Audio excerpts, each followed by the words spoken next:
Welcome to Curious Life of a Child-Free Woman, a podcast celebrating unconventional choices and asking curious questions through the lens of a happy, child-free life. Every week, I chat with experts on today's most interesting topics, inspiring us to think differently, live intentionally, and find fulfillment on our terms. Whether you're child-free or seeking a space where parenthood isn't part of the conversation, you are welcome here. It's not about comparison, it's about possibility. Let's get curious together. There is a lot of messaging in the world about what a woman should be.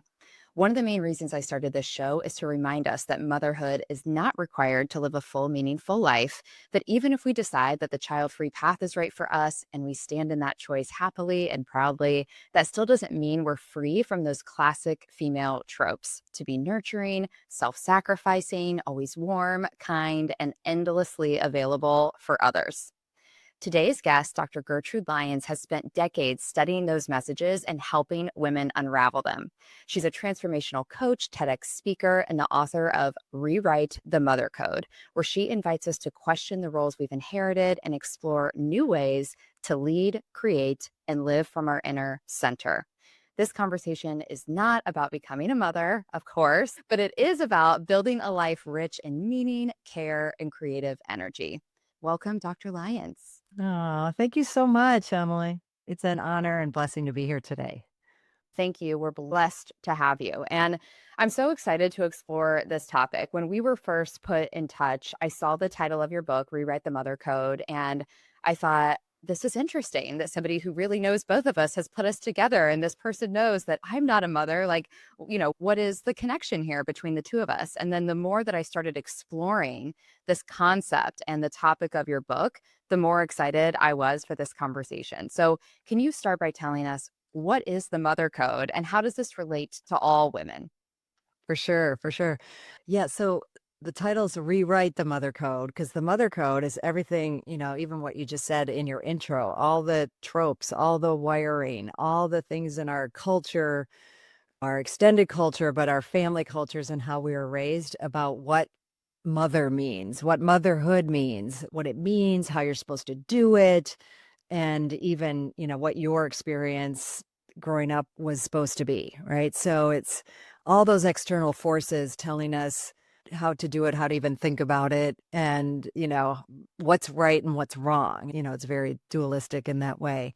So rewriting it is then putting ourselves, taking ownership of and beginning to understand, be curious, raise our awareness that those codes exist. Whenever we're making a choice, like I'm choosing to be child free, there's going to be all sorts of, as you know, the judgments, the questions, like everything that goes along with it. Well, really wanted to do this so that women could understand that there are so many potentials, so many possibilities, so many choices in the arena of motherhood, mothering, in such a way that it was empowering to them, that they were writing their own codes, right? That they were really writing the story that they wanted to create, that felt right for them, that feels intuitively, and, discerned choices. I'm not leaving that out of the picture, right? We want to really have been curious, delved in deep, even in the choices that we feel right about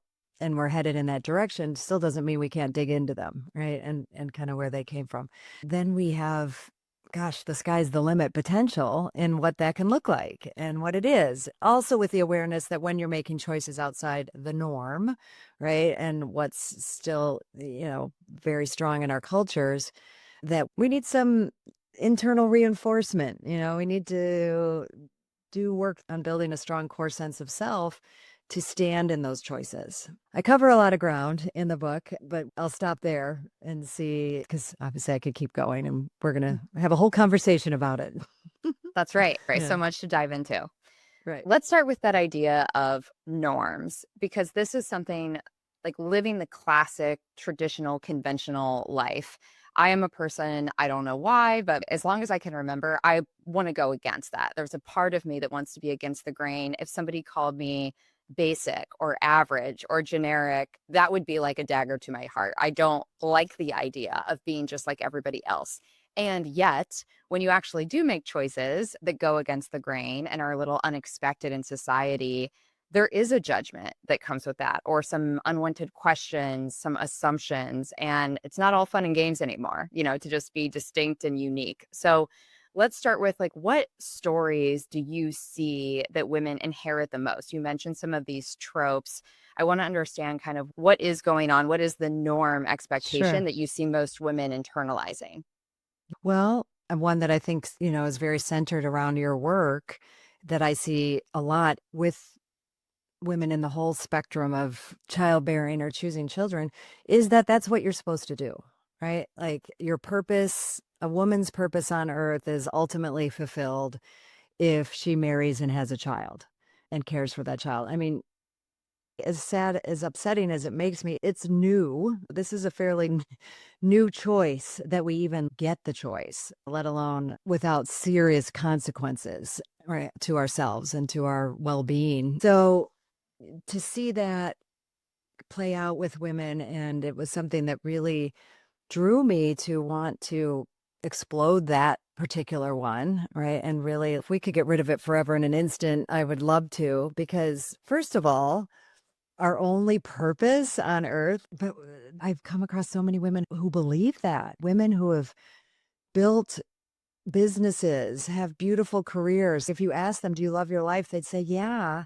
And then as we got into it, it's like, but, I still feel like I'm not fully a woman if I don't have a child, or I won't really ever be able to feel like all of this was a full success unless I have that too. And that broke my heart, right, to hear these beautiful, successful women in their own right. And not just successful, like, oh, they've made a lot of money, really people who've worked on themselves and felt good about themselves in so many arenas. This was still a message that was running so deep. So that I think is like the one that umbrellas everyone and everything that we encounter in the world and being a woman, right? And Hmm. just with our biological, oh, are you married yet? Oh, you're married. Oh, do you have children? Like it just rolls off everybody's tongue. Hmm. And then the minute you say, no or yes to those, then there's more questions because you might be left alone if you say, yes, I'm married and I have a child. Like, oh, okay, phew. Then within each choice point that you make, there's the judgments or the tropes. For a woman who has decided to also have a child, there's a gamut of how you do that right and what those choices are. And that sits within our cultural construct. There's certainly right choices about how you birth and raise a child. A personal example, I decided to go against the grain and have home births for both of our daughters. And I heard this in a previous podcast of yours, someone who felt like they were called selfish for whatever choice it was. So that seems to come up with It whatever comes choice up. you make as a woman. Right? Yes. Like it doesn't matter which one it is. Somehow it's selfish because you've decided what's right for you. Right. So yeah, I was selfish and reckless but people don't explore choices. They don't ask deeper questions. They don't normally like ask, oh, how did you come to that choice? Oh, that's interesting. With curiosity. That's what I'm hoping like the next step we can get with each other is curiosity, right? I'm not going to say we're going to instantly be judgment free. We have our wiring, if we haven't worked on unwiring some of that wiring, it's going to be there. Hmm. But if we can, as soon as we catch ourselves, start asking and being more curious when we hear a choice that's out of your norm, to be curious with it versus critical and judgmental.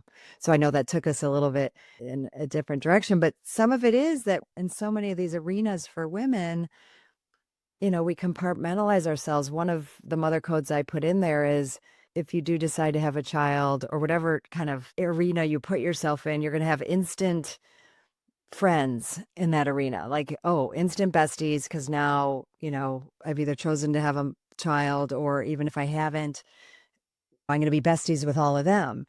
No, within those cultures, there's judgment and how you decide to do your child-free life or your with child life, right? Hmm. So it's really about us getting more in tune with ourselves and understanding that taking care of ourselves is the most important job in this whole arena. And then we can stand in the choices that we make with much more, I'm going to say strength. I don't want that to sound like I put a wall up, like I'm going to defend my choice to this. It's not even defensive as it is like, yeah, this is my choice. Oh, do you have feelings about that choice? Okay. You tell me about your feelings about the choices I'm making versus I have to somehow feel like I have to defend myself for the choice I made. Hmm.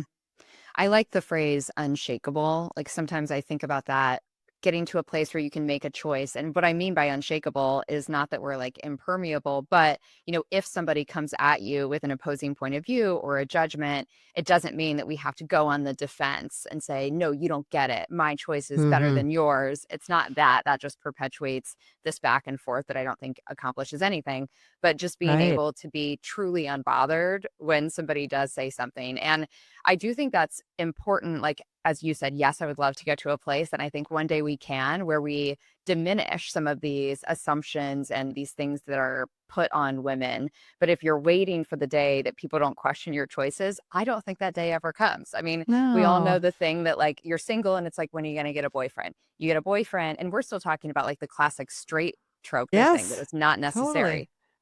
But yeah, it's like you're dating. When are you going to get married? You're married. When are you going to have a baby? Now you have the baby. Where are you going to send him to school? It's like there's always something. There's somebody's waiting Mhm. to engage with us and maybe even pull apart our Yeah. decisions or judge them. So we can't be sitting around thinking, if I get everything right, everyone will leave me alone. That's not a thing. And we shouldn't, I don't want us to care about that or make our decisions based in that. I think what you said about getting to the center of who we are and what's right for us, getting curious about ourselves so that we can have that confidence in the choices we're making, no matter what anybody else says.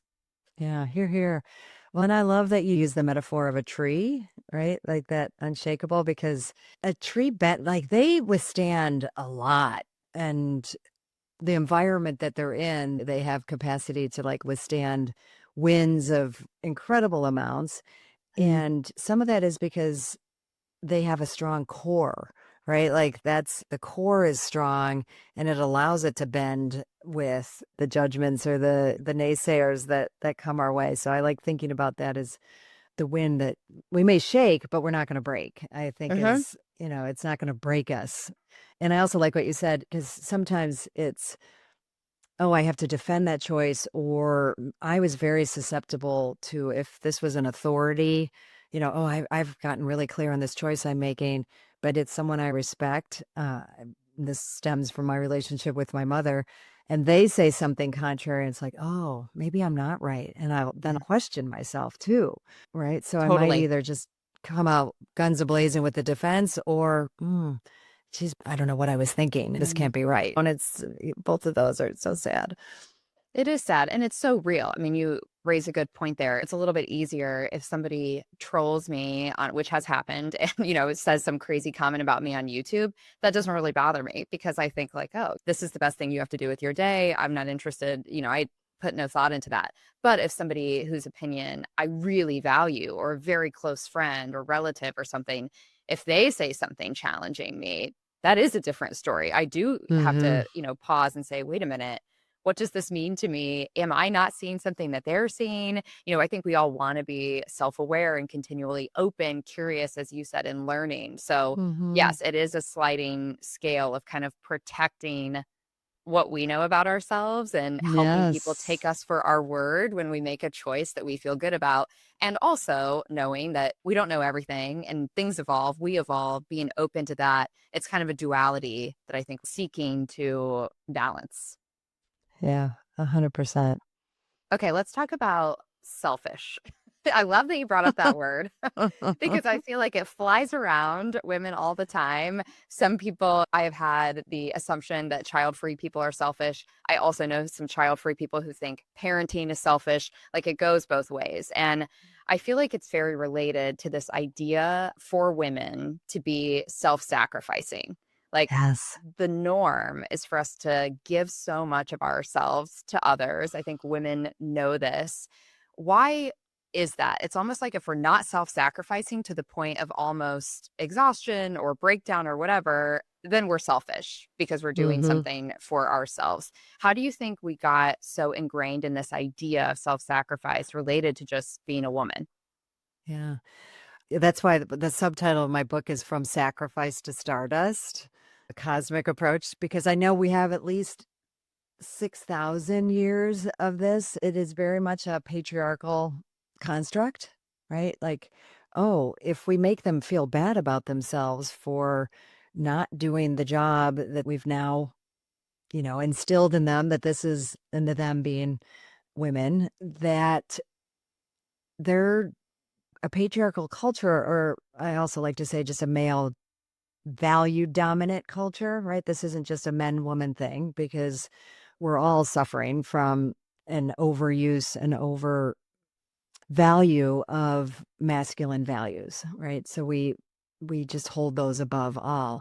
So in order to keep that out of balance, right? And for the male dominant value to stay up there, I'm learning every day the myriad of ways that anything about a feminine culture has been everything from demonized to judged as, but selfish is a big one that comes, through so we'll use that one. But oh my gosh, so creative in the ways that anything that is going to empower or have us even think that we're valuable or that we're worth something. So, we go back a couple hundred years and we still have women in the world who are trained to believe, taught to believe, like wired in to believe that their value is way less than a man's. And if your value is way less, then gosh, why would you take care of yourself? So, Mm-hmm. it perpetuates because until we start, and I think things are changing, right? So I'm hopeful, but we need to see other women doing it. We need to see people around us. I certainly didn't see my mother putting herself first and being very self sacrificing.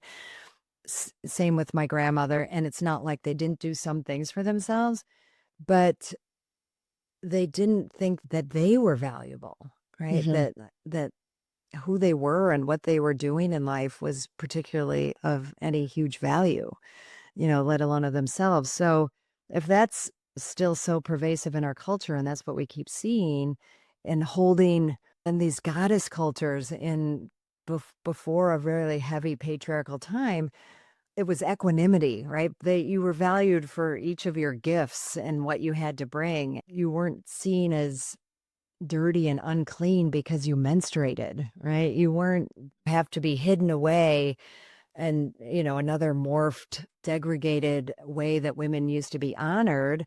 They went away to, you've heard of things like the red tent or Yes. something like that, but even pre-red tent, like red tent may have still been at the time where, yes, women got to go and be with themselves during menstruation, but they were kind of seen as still as unclean. There were cultures before that where they went away because at that time, their magic, their energy was so powerful Mm. that they wanted to focus it and concentrate it and have it be in a special sacred space where they could vision for the tribe, the magic that was happening. They could wield it wisely, right? That's such a far cry from how we hold menstruation and, anything to do with women. So if we're supposed to hide that, not even take care of ourselves, not honor something that's so beautiful about our bodies, then of course, like, why would we think that we should value anything? And we'll find our value in caring for others.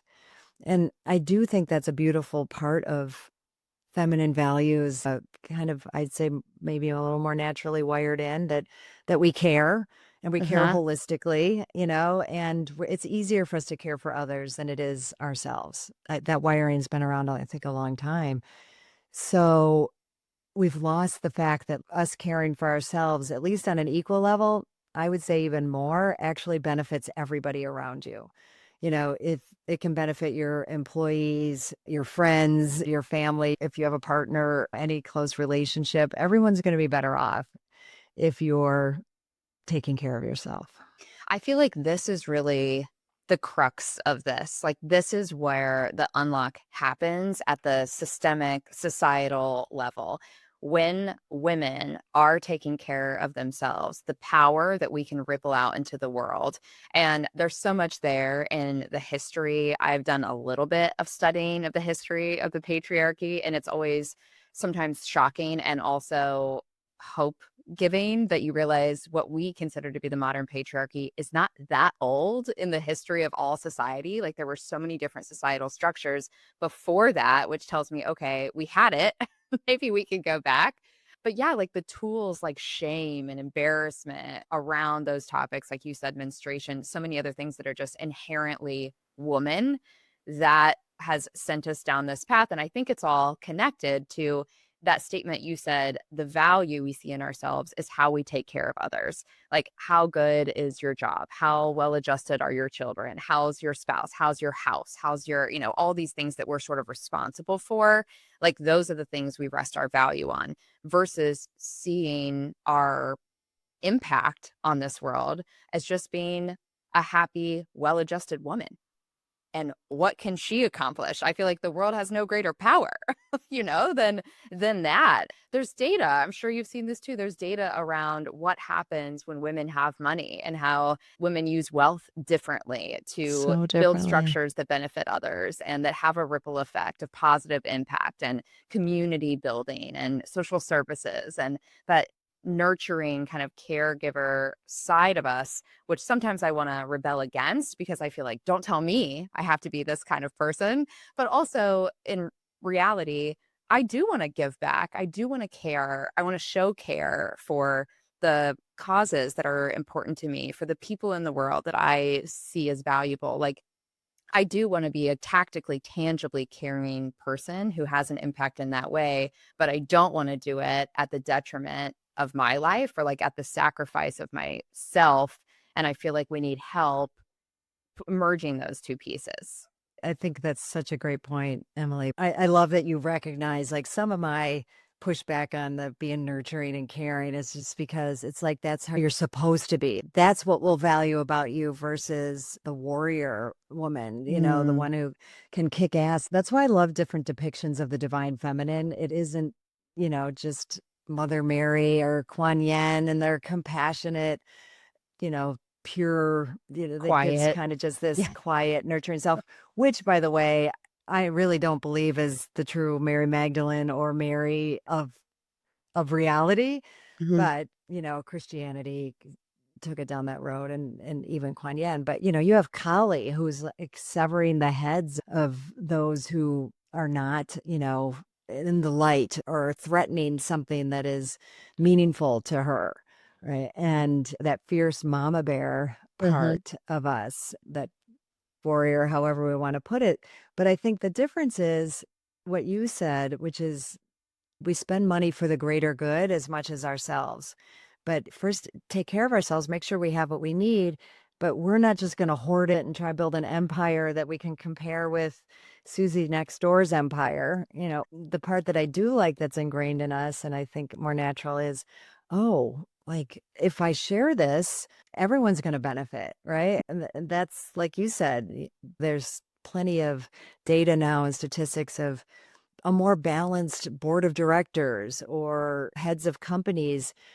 And I hesitate to say this because it doesn't mean just because you're genetically a woman, that means that you honor feminine values. And I think that had to be part of the progress. It's like, well, I'm going to get in there, but I'm going to operate like with male values, and I'm just a man in women's dress in that way. And I don't want to misconstrue that because a man and a woman's dress for a different reason, great. But this is just because I can't be myself and succeed. I still have to wear some of this masculine value way more than is comfortable for me to just get in there. But women I know and women I've coached that now feel enough sense of themselves to bring in their feminine values and this more holistic, open approach, collaborative, there's enough for everybody, less scarcity, being in a process versus the outcome's the only thing that matters in addition to the journey getting there. Mhm. And it's not necessarily how many we do of something, but the quality of it, those aspects in harmony with each other, the masculine and feminine. Oh my gosh, like things could be so beautiful, right? Everything could be so different. And one of the ways I've summarized this, or I like to share about it, is that everyone mothers. We all have this capacity to conceive, create, and give birth to children if we choose. But ideas, dreams, relationships, careers, pets, anything that we are putting our creative energy into, our caring, our mama bear energy into, we mother. But the most important person we need to mother is ourselves. And, then everyone in those arenas and everything in those arenas has benefits and has so much more potential within the whole space for everybody. Hmm. I'm glad you said that of mothering ourselves first. I think this is sometimes an area where people misunderstand child-free people, and I don't speak for all child-free people, of course, and it's been illuminated to me, and you kind of alluded to this earlier. It doesn't matter what large group you're in, there's still, of course, so much nuance within that, and everyone has their own lived experience and their reasons for living the way they want to. Vocabulary is very different. Vocabulary is very triggering to people. I'm sure there are some people out there child free who, even me saying like mother yourself, it's like a rejection of that. Like, why do I have to be a mother at all? Right. Like, there's such a wide range and we can respect that. But I think what you're saying there, and correct me if I'm wrong, is this intention and caregiving and that nurturing of ourselves so that we can go out and create and nurture the other things that are meaningful to us, human or otherwise, just Yeah. concepts, ideas, whatever it is that we want to see more of in the world. How we can make that happen is by creating with that intention and kind of that, I don't know what else to say other than like caring, nurturing approach to bringing those ideas to life. Is that right? Yeah. Exactly. And, some of my intentional use of mother and kind of putting that in all of our faces is I want to hold it as just another one of those feminine values, right? So I don't want us, pushing that one out because of how it's been misused and abused and not well thought of. So that, number one, and I have a lot of empathy for why we would want to just keep that one out of the vocabulary, right? But if we're alive right now, it means we had a mother. And some of that charge actually goes back to that relationship. And for me, some of the best mothering of ourselves we can do is to explore that relationship, heal that relationship, bring it into focus so we can understand how some of our reactions and choices do go back to our upbringing and how we were raised, right? And we'll use the word mothered. There's a lot of exploration. And for me, that goes high on the list of our self mothering is exploring that relationship because there's so much to unpack. I mean, we're with this person, and I say mother, even though you may have been raised by a single dad, you may have been raised by a community. Those people that were closest to you, that you were with 24/7, that wiring, no matter what they said to you, how they behaved, what their emotional atmosphere was like, all of that is impacting you. And Hmm. it's why I kind of also want to keep mother in the vocabulary of it because we can always choose how to mother ourselves. So maybe we didn't have great caregiving, a good mother model. That doesn't mean that we should treat ourselves that way, right? I want us to be able to examine some of these choices and just be curious. Oh, when I have that reaction, there's nothing bad or wrong about it. Let's be curious with ourselves, right? Then it just makes it that much easier to be curious about other choices because we don't feel like we have to defend ours so fiercely. Mm. There's a section in my book, it's not like a big one, but they just don't get the same reaction, the unexamined yes, when, a woman's like, "Of course I'm gonna have kids." It's like, "Well, where did that come from?" Right? Hmm. And same with like, "I know I don't want to." Okay, well, where did that come from? Never with the intention of to try and change your mind, but I say that because I learned so much from that journey. When we did decide we wanted to start having children, I went off birth control and wasn't menstruating. I could have just been so in that mindset, like that I'm just going to do whatever it takes. I was in a more growthful mindset. I was doing my own personal work and stuff. It's like, oh, well, my body must be trying to tell me something. And so I did a very holistic journey with it. And the things that came up, like if I had just followed my OBGYN's advice right out of the bat, I wouldn't have discovered that I did in some deep breath work that I was actually terrified to be a mother and Mm. terrified to be a mother like my mother had been.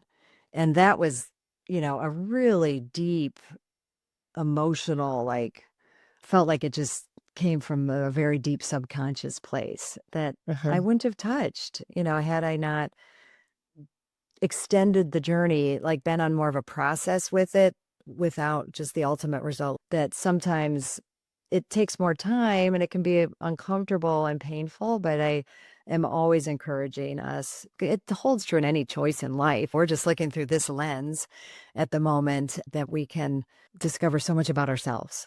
And Mhm. I thought for me, that was one of my high point self mothering, times is to give myself that space. I love that, and I appreciate you sharing that with us. Something you said there, I often feel like the common choice goes unexamined. It's when you take the less common path that all the questions come.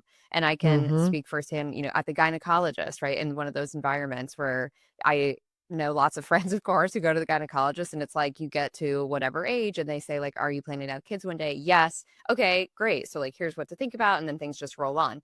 When you say no, there's a flurry of questions. Like I've had to go in depth on this in everything from a doctor's office to a cab ride where the driver asks me something and then just won't let it go. And I think it's the same, like we're talking about whether or not to have kids, but it's the same with so many other choices. Like if I told my friends, oh, I just took this new job at this prestigious company, no questions asked. If I say, oh, I'm leaving everything I've ever done in my career to start a business from scratch, questions. People are Yes. challenged by Great that. examples. Yep. And I think it's so important what you're highlighting.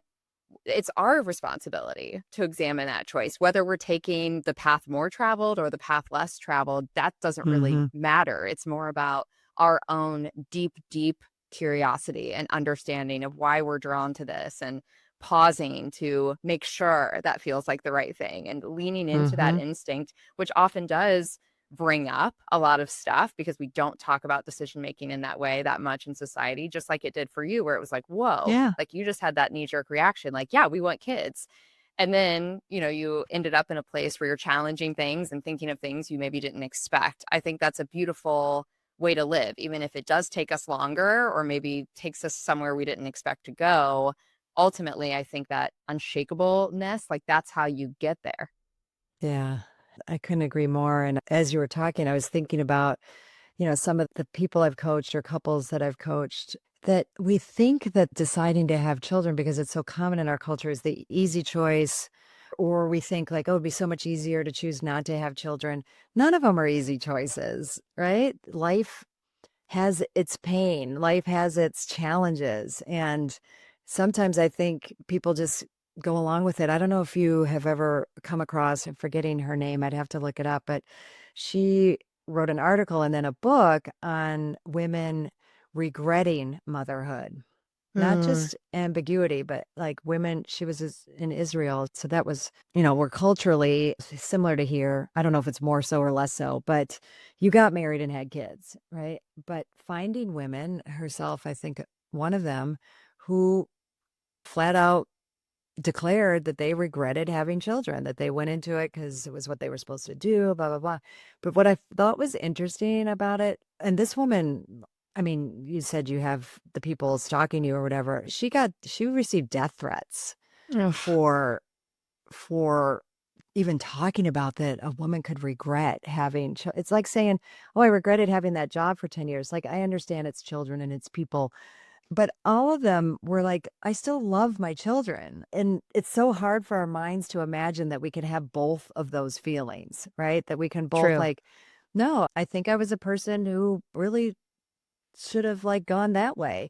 But I still put myself fully into the having children and I love my kids and I'm doing this job, but were I to have the choice again, I would not have children. And Mm, that I just thought really brought to light some of like this place we get caught, right? That it has to be one or the other. Once you make that choice, you're so sure that it was the right one. I don't know if it would have been different if they had discerned it a little bit more.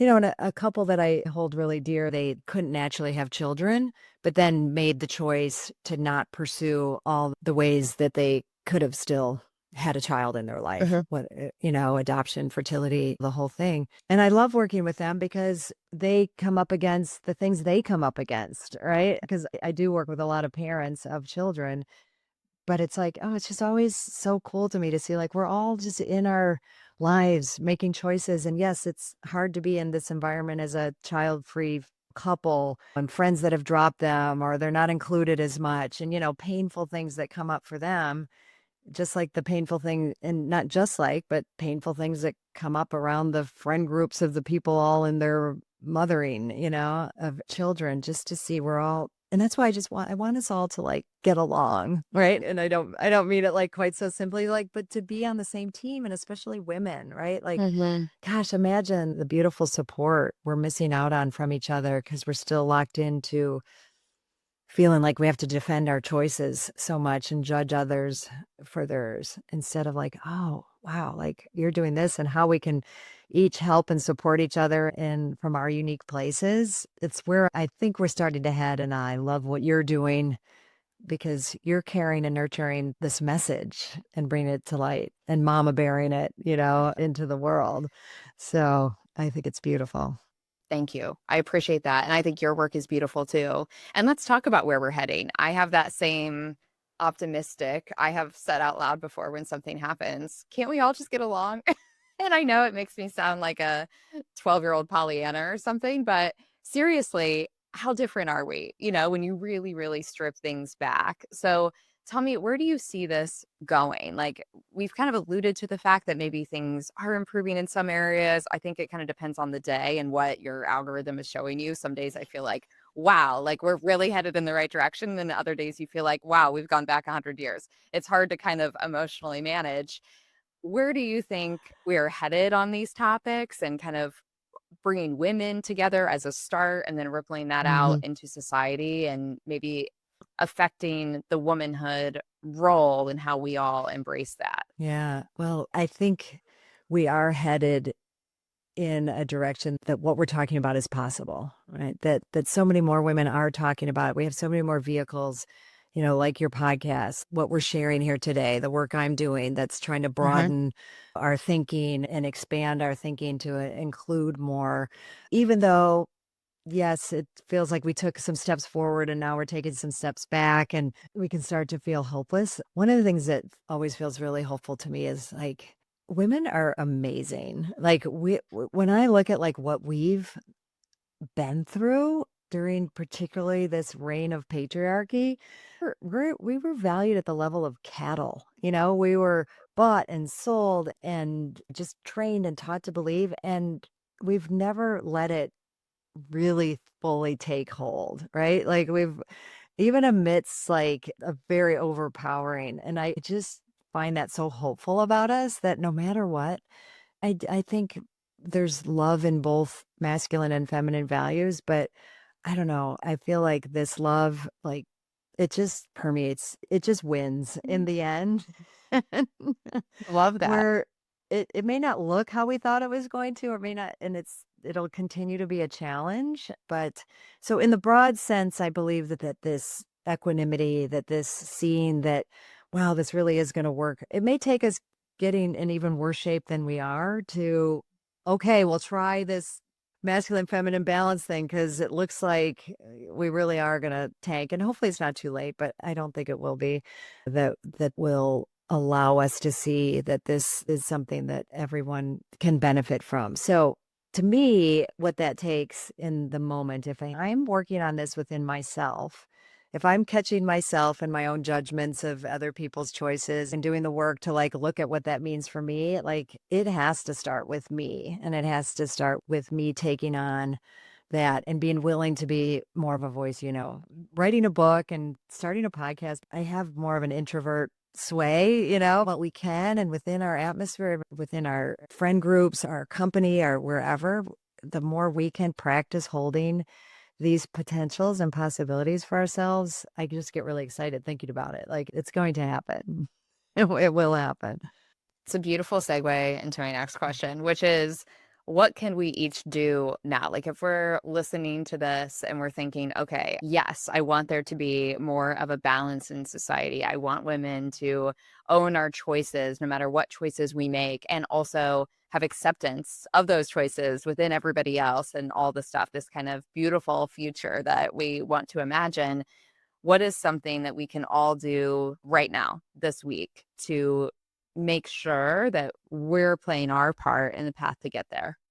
I'll say it's an arena that we haven't talked about yet. And this realm of taking care of ourselves and mothering ourselves, a big part of that is our emotional landscape and our emotional well-being. And I'm not excluding our spiritual well-being, our physical health. Like it all plays a part, but one that I think gets incredibly pushed to the side and minimized and silenced or has so many judgments around our emotions.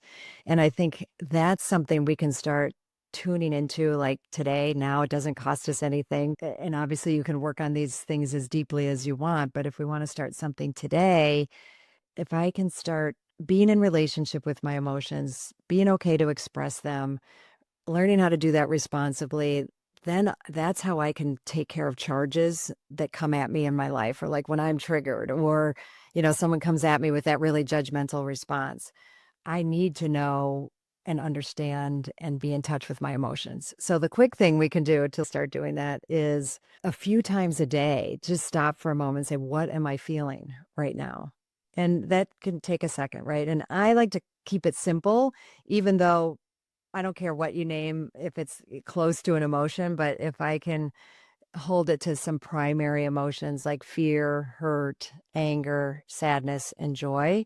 First of all, I know those sound like 4 negative and 1 positive, but once you get acclimated, they all have information. They're all good. If I can start naming those, getting in relationship with them, they're a superpower. Someone I really respect, Dr. Jill Bolte Taylor, her book on whole brain living. I love that as a neuroscientist, she said, we're emotional beings that think, right? Hmm. So we want to get rid of as quickly as possible the like, oh, emotions are weak, or because we deal with that a lot as women, right? Like, oh, Yes. she's so emotional.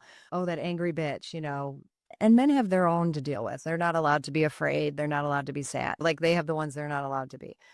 But in our culture, we're not allowed to be with any of them without judgment, right? Uh-huh. So when we can start tuning into that and tuning into our emotions, and, it's like lifting weights, right? That's why we just want to, if this isn't work you've done before, just start by noticing what those are and naming them.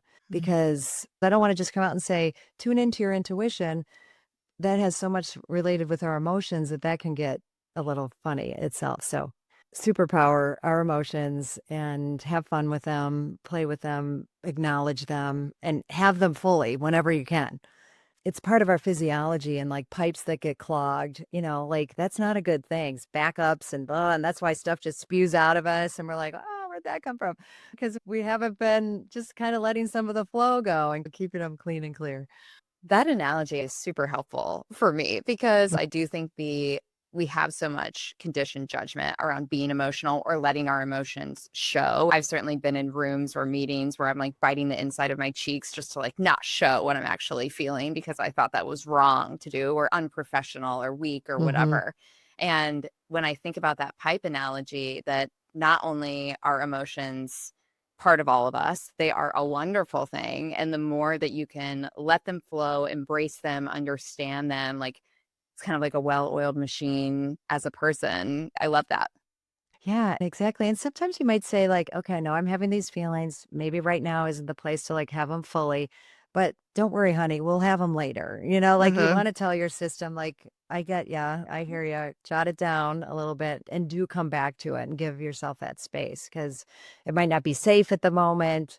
Our Uh-huh. culture hasn't evolved far enough. I think it'll be great someday when, in a meeting, tears could flow, or you could maybe even have an argument and get to resolution, and get to responsibility. So I think those are possible, but for now, take care of ourselves individually. Just have them where you feel comfortable and safe, but have them.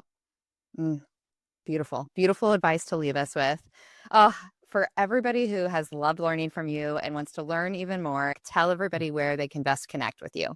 Yeah, absolutely. Well, I frequently send people to my Instagram because you can get to my website and everything from there and DM me and all that stuff. And that's at Dr. Dr. Gertrude Lyons, GertrudeLyons. And that's my website as well, www.drgertrudelyons. So those two places you can find out about my podcast, my book, and my retreats. I love it. I love the ecosystem, and we will make sure all of those are linked in the show notes so people can easily find them. Thank you so much for spending this time with us, Dr. Lyons. I really respect what you're doing. I think it's an important conversation, and I'm honored that we were able to dive into it together. Thank you so much, Emily, and same back at you. Thank you for doing what you're doing. I have a lot of people I'm going to send to listen to your podcast. Thank you so much. Thank you for listening. Now I want to hear what you learned. DM me on Instagram at Curious Life of a Child-Free Woman or leave a review with your top takeaway. These ratings really do make a difference. If you're not a member of the Curious Life Club yet, you are invited. Visit CuriousLifeOfAChildFreeWoman.com to join the conversation, share suggestions, and be first to know the next curious topic. I appreciate you, and I'll see you next week.